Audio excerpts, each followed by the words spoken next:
महात्मा बुद्ध का नाम तो आपने सुना ही होगा।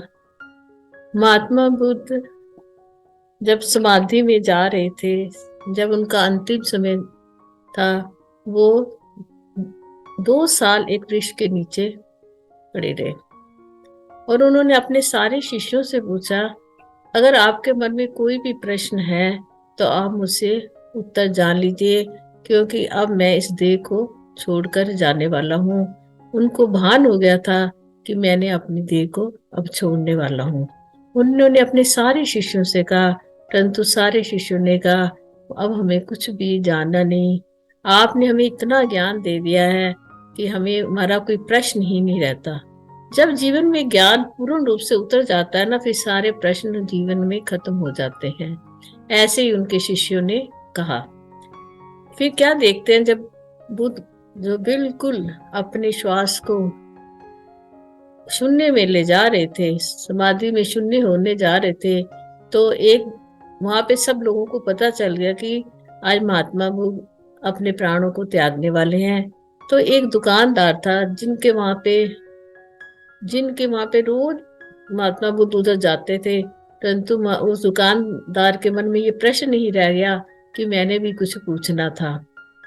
और फिर वो दुकानदार को जब पता चला, सुभद्र नाम का एक दुकानदार था, उसको पता चला, तो वो फटाफट भागे भागे आया। तो उनके शिष्यों ने बोला, नहीं, अब तो उनको बिल्कुल भी प्राण उनके जा चुके हैं और हम उनको हिला नहीं सकते, उनको बुला नहीं सकते।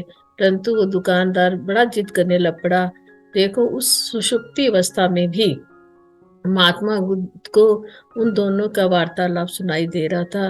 महात्मा बुद्ध ने आवाज लगाई, नहीं, छोड़ो इनको, प्रश्न करने दो, कि ऐसा ना हो कि इनके जीवन में प्रश्न रह ही जाए और मैं किसी के भी प्रश्न का उत्तर दिए बिना इस देह को त्यागना नहीं चाहता। तो उसके इतना कहने पर, वो दुकानदार के कहने पर, वो महात्मा बुद्ध उठ गए और उन्होंने कहा, बताइए आपका क्या प्रश्न है।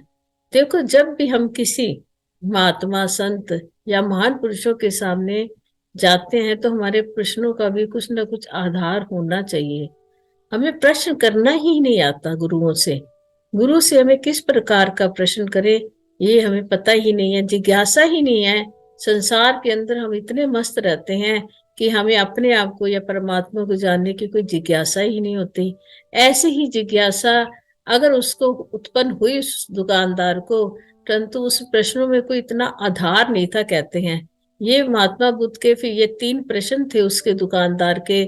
उस दुकानदार के ये तीनों प्रश्नों के उत्तर भगवान ने दिए। यही भगवान का अंतिम उपदेश था, कहते हैं, महात्मा बुद्ध का। क्योंकि उसके बाद महात्मा बुद्ध ने अपनी देह का ना त्याग कर दिया था। ये लास्ट के उनके मतलब कि प्रवचन थे, या उनका हुक्म था, या कह दें जो उन्होंने लास्ट अंतिम सांसों में उन्होंने हमारे को जो संदेश दिया, कह सकते हैं महात्मा बुद्ध का संदेश। महात्मा बुद्ध एक बहुत बड़े अवतार भी कह सकते हैं। महात्मा बुद्ध भी अवतार हुए हैं यहाँ पे, जिन्होंने बड़ी छोटी आयु में अपने शरीर का त्याग कर दिया। तो उन्होंने बोला, महात्मा बुद्ध ने, बताओ तुम्हारा पहला प्रश्न क्या है, तुम्हारा प्रश्न क्या है तुम्हारे मन के अंदर। तो उस दुकानदार ने प्रश्न किया, मेरा पहला प्रश्न तो ये है, क्या आकाश में पद चिन्ह होते हैं? क्या आकाश में पद चिन्ह होते हैं, यानी आकाश में पैरों के निशान होते हैं? ये उसका पहला प्रश्न था। और भगवान कहते हैं, आकाश में कोई भी पद चिन्ह नहीं होते हैं। पद चिन्ह जीव के होते ही नहीं है। पद चिन्ह तो पक्षियों के होते हैं, पक्षियों के जो आकाश में उड़ने वाले हैं, उनके पद चिन्ह आकाश में होते हैं। हम जैसे जो जीव आत्मा हैं, उनके पद चिन्ह आकाश में नहीं होते हैं। और पद चिन्ह आकाश में किसी के भी नहीं होते वास्तव में, क्योंकि कोई छाया आकाश में जा ही नहीं सकती। सूक्ष्म शरीर जाता है आकाश में, हम सब आकाश में ही मिल जाते हैं, यानी परमात्मा में ही मिल जाते हैं, परंतु शून्य हो जाते हैं। वहां पे कोई चिन्ह फिर वहां पर वापिस नहीं रह जाता। छाया का कोई भी चिन्ह नहीं होता। छाया तो छाया ही रह जाती है और आकाश में कोई पद चिन्ह नहीं होता। ये उसका उत्तर देते हुए गौतम बुद्ध ने अपना आदेश दिया कि आकाश में कोई पद चिन्ह नहीं होते। दूसरा प्रश्न था उनका, क्या बाहर श्रवण है? जैसे देखो हम कहते हैं ना, अच्छी चीजों का सत्संग करना है तो कहते हैं ना, पहले क्या करो, श्रवण करो, फिर मनन करो, फिर निध्य आसन करो। जब उस दुकानदार ने पूछा क्या बाहर श्रवण है, इसका तात्पर्य क्या हुआ कि बाहर सुन सकते हैं, क्या सुनेंगे बाहर? बाहर हम परमात्मा की ध्वनि को तो नहीं सुन सकते ना। बाहर क्या है? संसार है। और संसार को सुनने से तो क्या आएगा अंदर हमारे? संसार ही आएगा। और ये श्रवण अध्यात्म में है। क्या हम इस संसार में उस परमात्मा की ध्वनि को सुन सकते हैं? परमात्मा की ध्वनि को सुन सकते हैं। अगर हमें परमात्मा की ध्वनि को सुनना है, अनहदनाद को सुनना है, जो अनहनाद जो हमारे अंदर बज रहा है, अगर उसे हमें सुनना है तो हमें भीतर जाना पड़ेगा। बहिर्मुखता में हम परमात्मा को सुन नहीं सकते। बाहर का शोर जब इतना ज्यादा हो तो अंदर की आवाज सुनाई नहीं देती। जब बाहर से खामोशी हो जाए, बाहर एकदम मौन हो जाए, तो जीव अंदर से फिर सुनता है। अंदर की जो शक्तियां होती हैं, जब तक बाहर का शोर ना खत्म हो जाए, तब तक अंदर की जो है ज्योति जो होती है वो दिखाई नहीं देती। चमकती हुई प्रकाश जो है वो श्रवण के रूप में हमारे को सुनाई नहीं देता है। सब कुछ प्रकाश रूप है। श्रवण भी प्रकाश रूप है। श्रवण भी एक ज्योति है। जो भी सुनते हैं तो उससे भी हमें प्रकाश होता है। सुनने से भी तो हमारे मन में क्या होता है, भाव उठते हैं और हम अपने आप को बदलते हैं। तो ज्योति है। कान भी एक प्रकार की ज्योति है। श्रवण में भी ज्योतियों में ही आता है। तो महात्मा बुद्ध का कहने का तात्पर्य ये था कि संसार ही बाहर है। अगर परमात्मा की ओर जीव को जाना है तो उसको क्या करना चाहिए? अंतर्मुखी होना चाहिए। श्रवण बाहर नहीं है, श्रवण हमारे भीतर है। हम बाहर ढूंढते हैं परंतु वो भीतर है। जो दिखाई नहीं देता उसको हम नहीं ढूंढते, जो दिख रहा है उसको क्या ढूंढना? संसार तो दिख ही रहा है। संसार में श्रवण सुनना, इतना शोर है संसार के अंदर कि जो हमें श्रवण करना है वो हमें सुनाई नहीं देता। जो प्रत्यक्ष है और जो परोक्ष है, परोक्ष श्रवण जो है, जो हमारे पर अक्षों इन आंखों से परे है शोर, वो जब तक हम अंतर्मुख नहीं होएंगे वो वाला श्रवण हमें सुनाई नहीं दे सकता। तीसरा उस व्यक्ति का प्रश्न था, क्या संस्कार सदा के लिए प्रभाव छोड़ते हैं? देखो, संसार में कोई भी चीज सदा के लिए नहीं होती। सदा के लिए कोई भी चीज संसार में नहीं है। और जो चीज सदा के लिए नहीं है तो वो अपना प्रभाव भी सदा के लिए क्या छोड़ेगी? संस्कार किसके होते हैं? इस मन के होते हैं। मन किसमें है? इस जीव शरीर में है। सूक्ष्म शरीर में हमारे में मन रहता है। जब ये सूक्ष्म शरीर ही सदा के लिए नहीं है तो हमारे संस्कार क्या सदा के लिए रहेंगे? ये शरीर ही यहाँ, पांच भौतिक शरीर यहाँ पे मिल जाएगा पांच भूतों में, तो संस्कार हमारे कहाँ रह जाएंगे? संस्कार रहते चित्त के अंदर।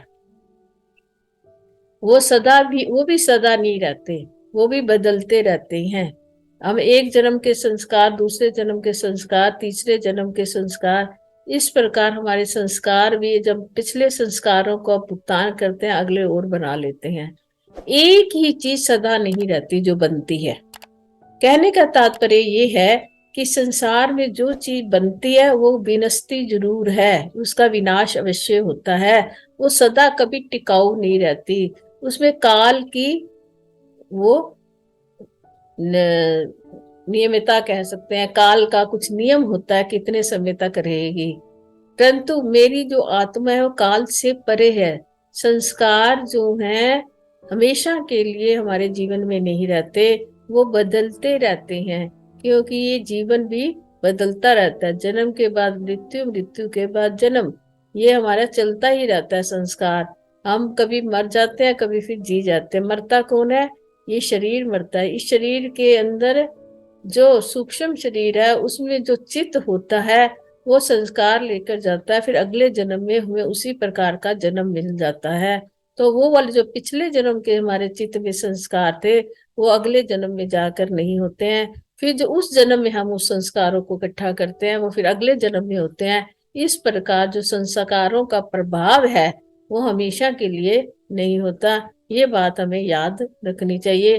परंतु हमें मन में संस्कारों को ज्यादा नहीं भरना चाहिए, क्योंकि कोई न, जब मरते समय जितने हमारे मन के अंदर जितनी वृत्तियां होंगी, जितनी वृत्तियां हमारे मन के अंदर इकट्ठी होती जाएंगी, जब हम शरीर को त्यागेंगे, उस समय ना जाने हमारी वृत्ति चित्त में कौन सी रह जाएगी, जिसको कहते हैं वासना। उस वासना के अनुरूप ही हम अगले जन्म के अधिकारी होते हैं।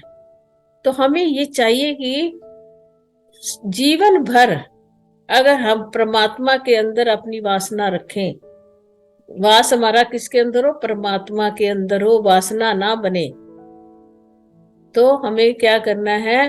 अपने संस्कारों को कहाँ ले जाना है? परमात्मा की ओर, ताकि जब हम मरे तो हमारा जो भी संस्कार हो परमात्मा में मिलने वाला ही रह जाए। हमारे मन में वासना हो कि मैंने अपने परमात्मा के साथ मिलना है। गीता भी यही कहती है, यम यम स्वन भावम त्यन्ते क्लेवरम तम तम वेति कौन्तेया सदा तद्भाव भाविता तस्मा सर्वेषु कालेषु मामनुस्मरण युद्ध से जा। भगवान कहते हैं, अर्जुन तू क्या कर, हर काल में हर समय मेरा ही चिंतन कर। क्यों कर? क्योंकि यम यम स्मरण भाव, जो जो तेरे अंदर स्मरण भाव रह जाएगा, जो तेरे साथ में रह जाएगा, जब तू अपना शरीर को त्याग कर रहा होगा, उस समय तेरे अंदर मन में जो संस्कार रह जाएगा, वो ही तेरे अगले जन्म का कारण बन जाएगा। इसलिए तू क्या कर, सर्वस्य कालम, हर समय तू मेरा ही चिंतन कर, ताकि अंत समय में जो तेरा चिंतन, तेरा जो संस्कार बन जाए, वो मेरे में ही, माँ में वैश्य से, तू मुझ में ही फिर मिल जाएगा। अगर तेरे मन में मेरे को मिलने की चाह होगी, परमात्मा से मिलने की चाह होगी, तो तू फिर मेरे में मिल जाएगा। तो फिर तेरे को इस संसार रूपी सागर में भटकना नहीं पड़ेगा। मैं तुझे मृत्यु संसार सागरा, ये संसार रूपी मृत्यु रूपी जो संसार का सागर है, उससे मैं ही तुझे पार लगा सकता हूँ, कोई और नहीं लगा सकता। अगर हमें ऐसा सब पता चल जाए कि हमें पार लगाने वाला एक परमात्मा ही है, उसके सिवाय कोई दूसरा नहीं है, तो हमें अपने मन में ये सारे संस्कारों का क्या है, दान कर देना चाहिए, और चित्त को सदा परमात्मा के अंदर ही, मयि मन दस मयि बुद्धि निवेश्य निवसस्यसि मय्येव अर्तुर्धो न संशया अच्युतं समाधातुं न शक्नोषि मयि स्थिरम् अभ्यास योगे योक्तेन चेसा। भगवान कहते हैं, अगर तू नहीं कर सकता ऐसा, तो तू उसको अभ्यास कर, चित्त को मेरे में लगाने का, और मैं तुझे गारंटी दे रहा हूं कि मैं तुझे अपने पास, फिर तू मुझ में ही मिल जाएगा और कहीं नहीं जाएगा। यानी कि जिसका भी हम चिंतन करते हैं उसी के हो जाते हैं। संसार में भी हमारा जिसके प्रति प्रेम होता है, हम उसी के आश्रित होते हैं। वो ही हमारे को अपने पास रखता है। जिससे हम द्वेष करते हैं, वो थोड़ा हमारे को अपने पास रखेगा। जिससे हम प्रेम करेंगे, वही तो हमारे को ले जाएगा हमें जब जरूरत पड़ेगी तो। और जिससे हम द्वेष करते हैं, वो तो हमारी शक्ल भी देखना नहीं चाहेगा। ऐसा कहते हुए ये महात्मा बुद्ध के, हालांकि महात्मा बुद्ध के जो विचार थे, इतना उन्होंने इतना स्पष्ट रूप में नहीं बताया। वो हमारे अपनी बुद्धि के अनुसार जैसे जैसे मुझे समझ आया, मैंने आपको बता दिया। परंतु क्वेश्चन जो थे उसके इतने प्रभावशाली नहीं थे, जिसके कारण महात्मा बुद्ध को सुषुप्ति में से वापिस आकर उसको उनके प्रश्नों का उत्तर दिया। हरिओम तत्सत, तत्सत, हरिओम तत्सत।